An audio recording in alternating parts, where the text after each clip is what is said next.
اعوذ باللہ من الشیطان اللعین الرجیم بسم اللہ الرحمن الرحیم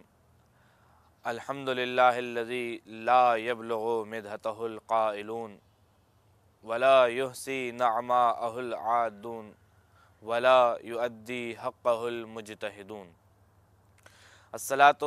والسلام علی اشرف الانبیاء والمرسلین جد الحسن والحسین ابی القاسم محمد اللہم صلی علی محمد و آل محمد۔ عزیزان محترم، سب سے پہلے امام حسین ٹی وی کی جانب سے، ان کے توسط سے آپ تمام دیکھنے والوں کی جانب سے اور بالخصوص زمانے کے امام کی جانب سے بارگاہ سید الشہداء میں سلام عقیدت پیش کرتے ہیں۔ بسم اللہ الرحمن الرحیم۔ السلام علی الحسین وعلی علی ابن الحسین وعلی اولاد الحسین وعلی اصحاب الحسین۔ السلام علیکم جمیع شہداء کربلا ورحمۃ اللہ وبرکاتہ۔ عزیزان محترم، السلام علیکم ورحمۃ اللہ وبرکاتہ۔ امام حسین کی جانب سے امام حسین ٹی وی کی جانب سے آپ لوگوں کی خدمت میں مہدویت کے موضوع پر گفتگو کرنے کے لیے حاضر ہوا ہوں۔ پروردگار عالم نے انسان کی ہدایت کے لیے سب سے پہلے ہادیوں کا سب سے پہلے ہدایت کا سلسلہ بنایا، اس کے بعد پروردگار عالم نے اس انسان کو خلق فرمایا۔ اب انسان ذرا توجہ کرے کہ جب پروردگار عالم انسان کی خلقت سے پہلے اس کی ہدایت کا سلسلہ بنا رہا ہے تو یقیناً پروردگار عالم یہ چاہتا ہے کہ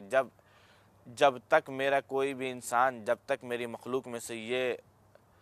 عظیم الخلق انسان باقی رہے تو اس کے ہدایت کے لیے سلسلہ اس کا موجود رہے۔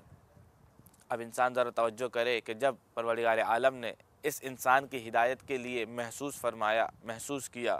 تو اس وقت پروردگار عالم نے انبیاء کرام علیہم السلام کو مبعوث فرمایا، اور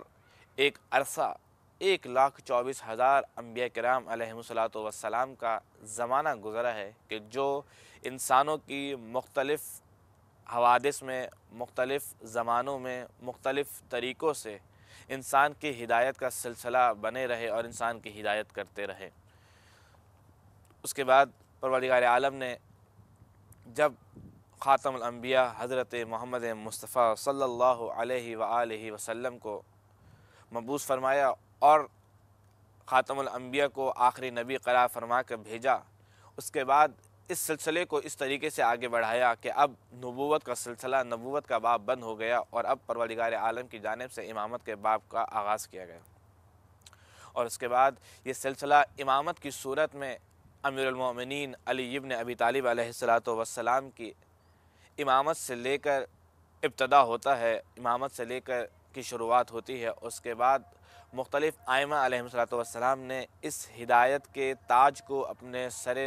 امامت پر رکھتے ہوئے اس کار خیر کو انجام دیا، اور آج کے دور میں بھی جس دور میں ہم لوگ زندگی گزار رہے ہیں، یقیناً اسی نسل فاطمہ سے، اسی نسل امیر المؤمنین علی ابن ابی طالب علیہ السلام سے ان کی ایک اولاد کہ جو حضرت محمد مصطفیٰ صلی اللہ علیہ وآلہ وسلم کے ہم نام ہیں، یعنی کہ جن کو محمد مہدی علیہ السلام کہا جاتا ہے عجل اللہ فرجہ الشریف، ان کے بنام ایک شخصیت موجود ہے کہ جو ہمارے زمانے کے امام ہیں۔ اب انسان جو دشمن اہل بیت تھے کہ جن کے دلوں میں بغض رسول و بغض اہل بیت علیہم السلام موجود تھا، ان لوگوں کی طرف سے یہ کوشش رہی، دشمن اہل بیت کی طرف سے یہ کوشش رہی کہ کسی بھی طریقے سے اہل بیت کا یہ آخری فرد اس زمانے میں پیدا نہ ہو سکے۔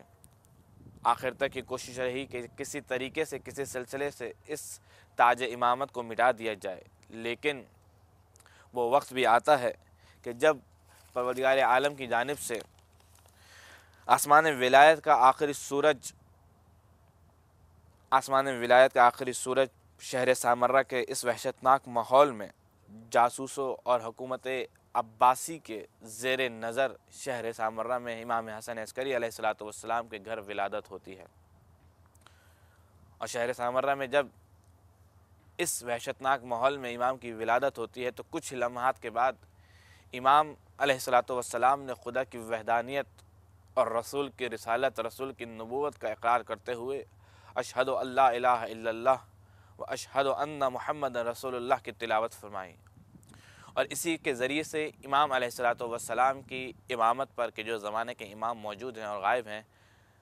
پر دلیل قائم کی جاتی ہے قرآن مجید کی آیت سے۔ دعا گو ہیں کہ انشاءاللہ پروردگار عالم اہل بیت علیہ الصلوۃ والسلام کے ذریعے سے، اہل بیت علیہ الصلوۃ والسلام کے توسل سے ہمیں زمانے کے امام کی معرفت حاصل فرمائے اور ہمیں امام کے اصحاب و انصار میں سے شمار فرمائے۔ ربنا تقبل منک انک انت السمیع العلیم بجائے محمد و آلہ الطاہرین، اللہم صلی علی محمد و آل محمد۔